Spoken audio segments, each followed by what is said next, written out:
Hello, everybody, and welcome back to The Howl. My name is Connor Durkin, and today I'm sitting down with Hersey head football coach Joe Pardun to discuss this week's upcoming matchup against Buffalo Grove. Hello, everybody. Welcome back to The Howl. My name is Connor Durkin. Today we are joined by Coach Pardun once again to discuss last week's homecoming game against Prospect, as well as this week's final regular season game against BG. So, Coach, first off, thanks for coming on today. Great to catch up. And I wanted to start off taking it back to last week. You and I were talking a little bit about this before cameras were rolling, but, you know, there was a lot of prep this week. It's the first homecoming game in a while since COVID. We had to take the year off. But Yep. You mentioned a little bit with, a lot of distractions last week. When you have a lot of distractions, what's like the mindset, or how do you stay focused? There was a lot of distractions, and so I think, so I like coming in here. It's like therapeutic for me, Connor. It's like helps me get my thoughts out, which I do to the team every day. But in reflection, there was a lot of distractions in that. Not bad distractions, good ones, but they had activities every night and things, and yet we're trying to prepare these guys for the environment on Friday, and no excuses at all. We just I don't think we were firing quite as we normally do, and I think part of it was maybe just a little, dragging a little bit. I mean, the adrenaline was definitely high. The energy was high, but it was a long week. So, we tried, obviously, to control what we could control, which is when we're with them. But also, I think they kind of learned about what happens when you get to higher level games and the distractions that can come. And I'm one to always try and learn from things and honestly look at the positive even when it's tough. And I think the positive is, we're going to learn from that these games coming up are going to be more intense, and there's certain sacrifices that they have to make, because they're the ones on the field, and I think they kind of realize that. Well, I think one of the good distractions that you mentioned was one of them. Flom got homecoming king. Yes. How about that? It was fun. I bet the whole team was excited about that. There was a lot of advertising this year. Everyone's posting vote T Flom, so I think that was a big help in the results. But it was cool to see that too. We had fun. I mean, no question about it. Other than the last 30 seconds of the game, but you know what I mean.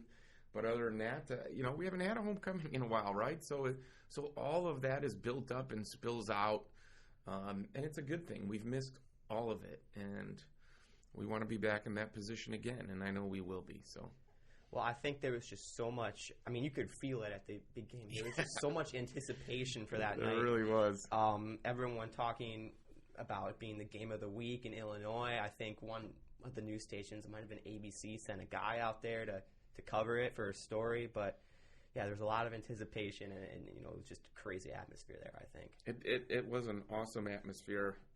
One of my best friends who used to coach here said he was at another big game last week, and he's like, that game was so boring, and the atmosphere was so much different than here. You know what I love about here? And, we're special that way. People who came who don't normally usually come, it was homecoming, and they were like, man, that was a great high school atmosphere, and it really is. I like that. Our bleachers are a little smaller than a lot of schools, but I think that kind of adds to it. I think it's cool because we pack them in, and then, people kind of spill out over, and it was, it makes it harder to not come out on top on that game, but what a cool atmosphere. It was fun. And we were able to block it out. I always tell you that. But you take a couple moments to soak it in. And when the teams took the field, I mean, you could just feel it. So yeah, it was cool. I not too many times I've been part of something that intense. It was cool. Yeah, and this was definitely so far the closest game we've had all season. Obviously, like you already said, wasn't the way you and I would have liked it to go. But with it being such a close game, how do you think the team did with execution? Because they really haven't had many of those moments where they've been in it the whole game. You guys have pulled ahead so much. And we talked about that pre and post game, and we're talking about it this week. I'm pretty sure that was the first time we were trailing in a game all year. Yeah. Someone had told me that, and I'm like, no. And they're like, no, we've never been losing. I'm like, huh. Okay, that's a good thing, right? I mean, that's what we prepare for. And we had the lead in that game. But, yeah, you got to learn from that. And I thought we did. I mean, 21-7 at half, everybody was frustrated. I mean, the locker room or the black box where we go was quiet. People were mad. People were frustrated. And yet we had a long way to go. And I had no doubt.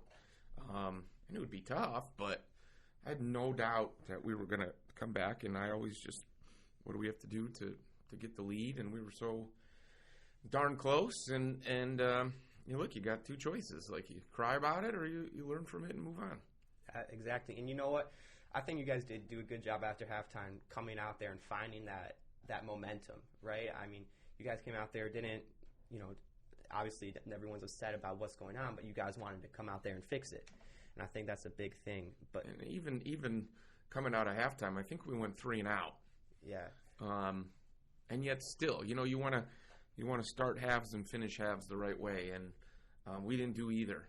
And but again, I was like, okay, we go 3 and out, but still nobody lost their, nobody like, oh man, it's going to be another half. Like, we just, defense started being more aggressive and flying around a little bit, and we started feeding off that, and we just, you know what, we came up a few seconds short, that's all. Yeah.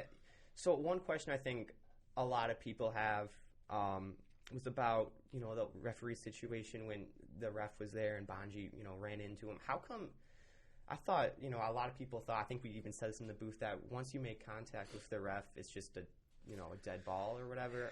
I know, like, the ball came loose, but it was just a complicated situation. I was wondering. I know you probably don't want to elaborate on it a little bit. It's okay. I mean, that's sports. Those things you got to talk about. With the team, I say we're not going to point fingers. I was joking with my brother yesterday because my older brother, told me before, like, he said this to me a couple of years ago, like, well, if you're complaining about the refs, you're probably losing. I said, true, right? Like, so I never want to fall into that trap. It's frustrating, of course, because you prepare so hard and you don't want external things to, but that's sports. I mean, that's going to happen, and not necessarily like that all the time. Yeah.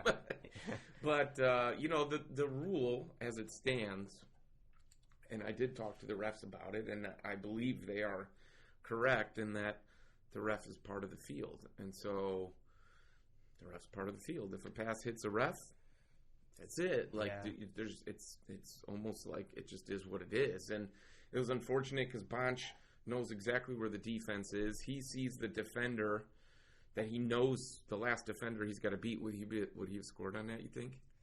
I mean, it would have been close because he got free right past there. So he had open field too. He had a safety on one side and a corner on the other. Yeah. And I think we all thought he was gone. And you could see, I actually have a picture of him running into. Yeah, I'll show you later. But you could see his eyes on the defender, and he's starting to make his cut back away, and that's why he didn't see the ref. Yeah. It happens, you know, and probably due to that, he's not expecting a hit right there.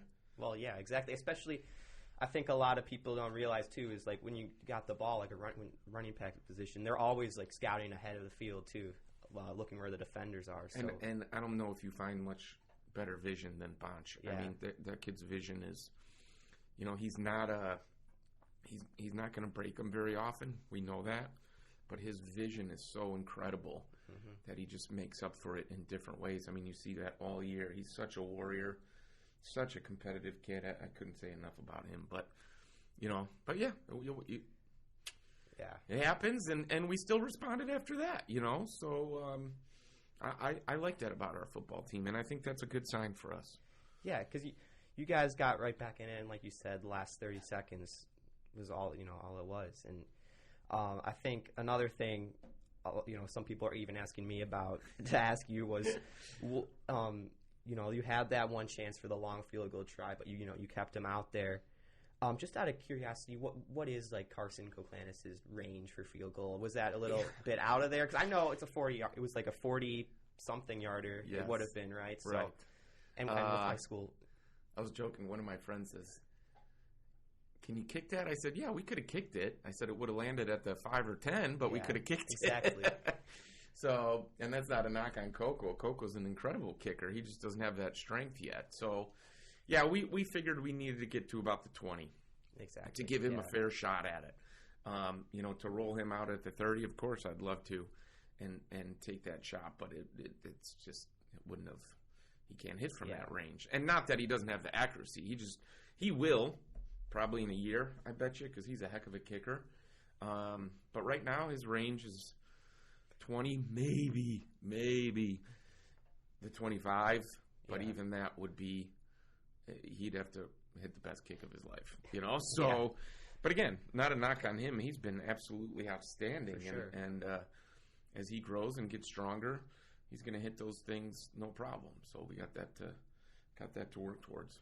Yeah, I mean that's the thing with high school football too. Like usually, in the NFL, the kickers sort of know what their maxed out range is, but they're still developing, right? Yeah. So that brings a lot of going forward on fourth down in the play and all that. Yeah, too. and we test that stuff all the time in practice. I talked to Coco about it, and I talked to Coach Kuhn, our kicking special teams coordinator, and I'll say, where are we good from? And then we kick almost every day in practice. We kick field goals to start practice. It's kind of how it's part of our warm-up routine.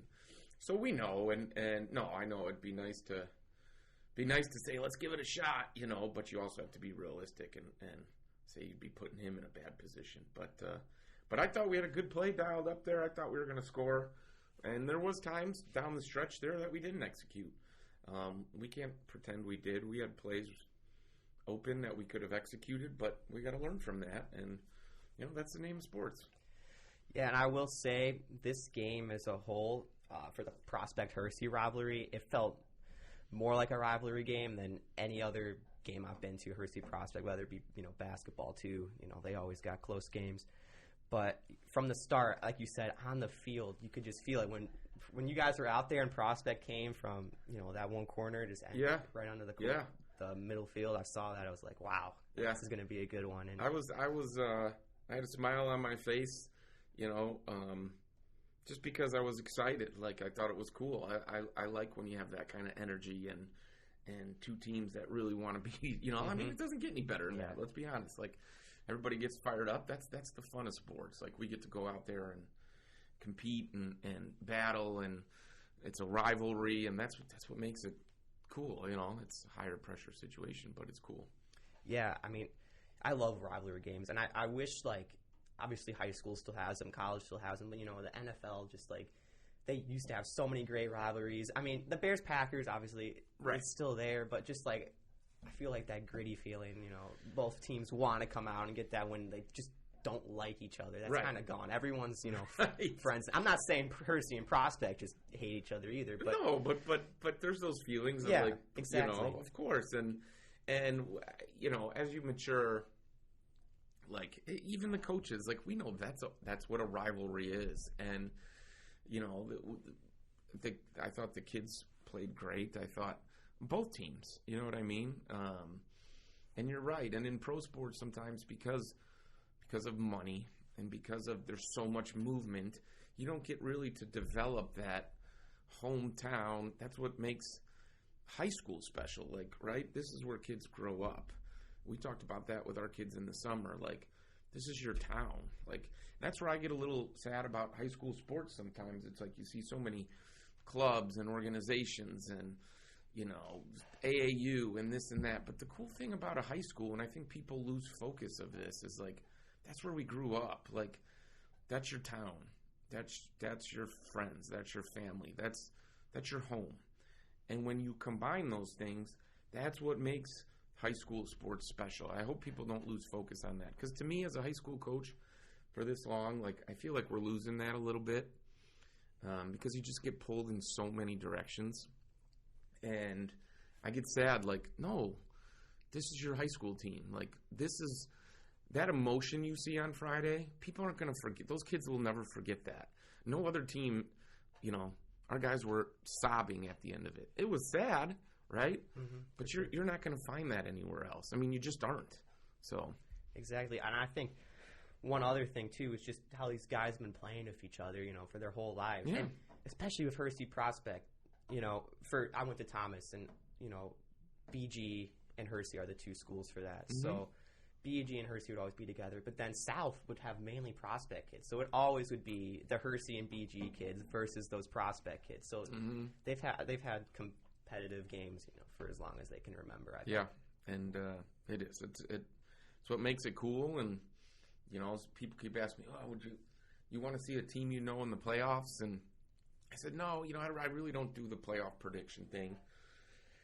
We look because we kind of want an idea of where we're going to, but I don't try to match it up and predict. But I also say, you want to see new teams in the playoffs, but if you get a conference team or something, now take that and ramp it up even more. Okay, that's fun. Oh yeah, say for this year's playoffs. If we were to get, obviously, I don't even know if this is possible of happening, but if we were to get prospect in a playoff game, imagine it's possible. It is possible. Oh, yeah. Imagine the atmosphere of last Friday's game times 10, because the stakes are even higher. We could get we could end up with 4 MSL East teams in. Us, BG, and Prospect are already in. Meadows could win and get in, or they might even get in at 4 and 5. Some people are saying, which is really unheard of. But just the way it's breaking down this year, and they got so many playoff points, we could have 4 MSL East teams in there. And so the chances of us seeing an MSL East team are pretty high, actually. So, but we'll see. We'll see how that plays out. Do they still announce the matchups on that selection show? Yeah. So they're doing it Saturday night on Comcast Sports. Our game this week is the Comcast Sports Game of the Week at BG. So that's cool. We'll be on Comcast. The announcers, the whole deal. Did you know that or no? I did not know, actually. Yeah, you got to advertise it. Yeah, for sure. So, no, it's, we want to get our fans out there. They'll have the whole crew out there, the sideline crew, the camera crew, the announcers, the whole thing, which is awesome. It's a great honor to pick that as a game of the week. And then the next day is the playoff pairing show. That's at 7 o'clock or 8 o'clock at night. And that's the beauty of football. There was so many years where we'd be out of the playoffs and I'd watch that show at home and just think, dang, man, to be part of that, you want to see your team come up, and so we'll get that on Saturday night. Do you guys typically watch that show together as a team? Or? What we always do, the coaching staff and their families. It's kind of like a big, big deal for our coach. I have so many coaches and families, and we're all connected, and we all put in a lot of time. So for us, it's kind of our families all coming together and enjoying the moment, and the kids usually do a thing on their own and kind of get together as a team and watch. And then the coaches, we get to work Saturday night, to be honest with you. So we all bring our computers and our families, and then as soon as we get the thing, it's we get on, we start making connections with the other team. We set up game times, game film exchange, the whole thing. So yeah, that show reminds me so much of the selection show for March Madness. It's the same thing, and that's what it is. And it's again, you don't get that anywhere else. That doesn't happen in other sports. In football, the cool thing is you got to make the playoffs. And I was telling our kids this week, I hope they, we've been able to have success in recent years, and I just hope they don't take that for granted, because it's not easy. Once you make it, the pool, there's only 32 teams. Mm-hmm. One win and you're in the Sweet 16. I said, don't forget how hard that is, because we're fighting for a home playoff game this Friday. Yeah. Well, that's a big deal to us. So, if you guys win then this Friday, it's for sure going to be home? It would be home. If we win this Friday, we'll be in the top half of the bracket. That should not, we would be. And so you get a home playoff game. If we lose, most likely you got a lot of good teams, with 2 losses that would bump ahead of us with 2 losses. And so we'd probably fall to the bottom. Not for sure. It all depends on Friday's scores, but looking at it, that's probably what would happen. So then moving on to this matchup, we've been talking about playoffs. How do you make sure, though, with playoffs, since they are in sight, how do you guys make sure you stay focused on just winning this game? I honestly, I don't talk about the past too much. I don't talk about the future. I told our coaches, not that I want to pretend prospect didn't happen, but we don't have time to poor us, or have a little post game or post week blahs. We don't have time for that, and then we're not going to have time this week, no matter what happens. you know, I always say, don't get too high, don't get too low, right? Like, you just stay here, and right now, our focus is on BG. Coaches have been working hard on BG. They're a darn good football team. I mean, they're a really good football team. So we're going to have our hands full. But that's what you get. You get 2 7-1 teams. At this point, everybody's a good football team, you know? Yeah. So we got to do the little things well. It's weird, you know, with the schedule being the way it was this year. You had Rolling Meadows, Prospect, and BG, and all 3 of those games are like usually spread out a little more. For Prospect and BG, those are 2 very important games back to back. Do you like that format? I mean, obviously it was a coincidence. No one planned that of happening. But yeah, I mean, you know, yeah, right. It's just what the schedule is. I guess at the beginning of the season, did you you kind of knew what were expected of teams, and so depending on how things play out, and look, our teams faced some adversity. You know, some people thought when Ben got hurt, like, oh, you know, and I think all of us couldn't be more upset and sad about losing Ben, and at the same time, we also know what we are and believe in what we are, and I think that's helped us, you know, to overcome something. But yeah, I knew it would be tough at the end here, and you want to peak at the right time, and sure, it'd be nice to maybe have an easy game before playoffs, but I've been there too. I don't know if that helps you too. Sometimes being in the high competitive, it helps get ready for playoffs. Yeah, I mean, you know, you got to stay healthy, and it's, you know, it's emotional, but no, I think it prepares you. I mean, look, do we want to win a state championship? Yeah. So if you want to, like, you got to be ready to play in those games, and that's, you know, that helps us. Yeah, I think BG will definitely do, you know, the best for you guys to prepare and stay in that mindset for sure. Yeah. All right, Coach. Well, thank you for stopping by today. Yeah. It was great catching up. Yeah.